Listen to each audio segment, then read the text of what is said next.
About 30 years ago, most of this ground was floodplain or farmland. Today, it's home to about 50,000 residents, two of Missouri's top-rated school districts, and the location of one of the largest redevelopment programs that are taking place in the St. Louis region. This is Chesterfield. And if you have ever wondered what draws people here or what's coming next, stay tuned, we're covering all of it. Chesterfield sits about 25 miles west of downtown St. Louis along Interstate 64, covering roughly 32 square miles of St. Louis County. It's home to just under 50,000 residents, and it's served by two of the top-rated public school districts in the state, Rockwood and Parkway. Niche.com currently grades Chesterfield an overall A+, ranking it the number 14 suburb to live in Missouri and the number 18 place to live in the state overall. The median household income here is just over $130,000. A lot of that comes down to what the city itself has built. Chesterfield maintains close to 600 acres of parkland and trails. The crown jewel of all of it is Central Park.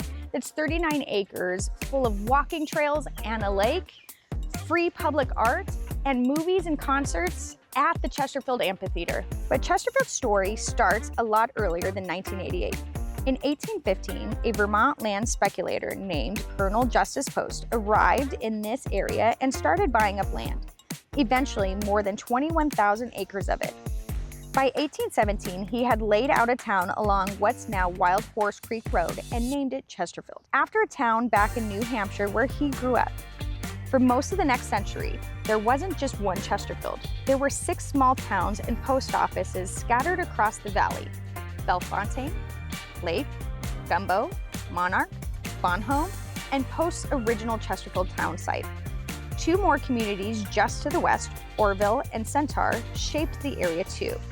Each had its own general store and its own post office, its own identity.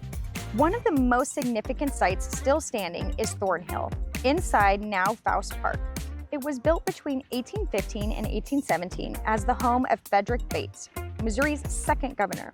It's the oldest standing governor's residence in the state, and it's listed on the National Registry of Historic Places. Those 6 little towns eventually grew together, and after decades of failed attempts going back to 1951, residents finally voted to incorporate as the city of Chesterfield on June 1st, 1988.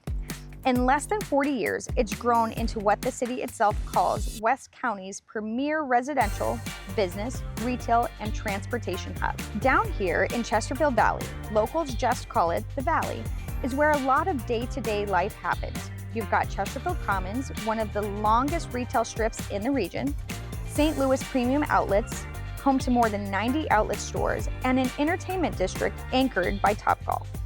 The Valley is also home to the Chesterfield First Community Athletic Complex. It's 176 acres with dozens of ball fields, including Catch-22 Miracle Field, a baseball field built specifically for kids with disabilities. And just up the road, the Car Shield Sports Complex is a $36 million, 325,000 square foot facility with indoor turf fields and ice rinks set to open in August of 2026.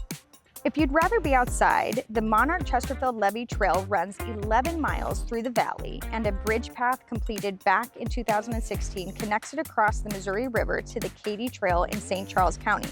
So from right here, you can bike literally hundreds of miles in either direction. So that's Chesterfield today: the schools, the parks, the valley. But if you really want to understand where the city is headed next, you have to talk about what's happening back up on Chesterfield Parkway on the site of the old mall. What's behind me was the Chesterfield Mall, and it closed for good in August of 2024. And what's taking its place now is definitely the largest redevelopment project in all of the St. Louis region. The Stanberg Group is behind the project, and they're calling it Downtown Chesterfield. It's roughly a $2 billion redevelopment across 117 acres. And the plan is for close to 2,700 new residential units, plus millions of square feet of office, retail, restaurant, and entertainment space. The city of Chesterfield formally entered into the redevelopment agreement back in February of 2024, which includes tax increment financing of up to $352 million for public infrastructure, roads, sidewalks, utilities, and parking. The rest of the multi-billion-dollar project is privately financed. Demolition started in October of 2024, and by now, the mall's original buildings are gone, except for the old Dillard's and Macy's, which are actually being kept and renovated as part of the new development. Right now, crews are in the utility and site grading phase, laying the groundwork for a new road network and a 3-acre park that's designed to be the centerpiece of the whole project. Vertical construction, the point where you actually start seeing buildings go up, is targeted for the summer of 2027. It's the same kind of urban mixed-use redevelopment you've seen in places like Austin, Dallas, Phoenix, and San Jose, just built for a suburban market.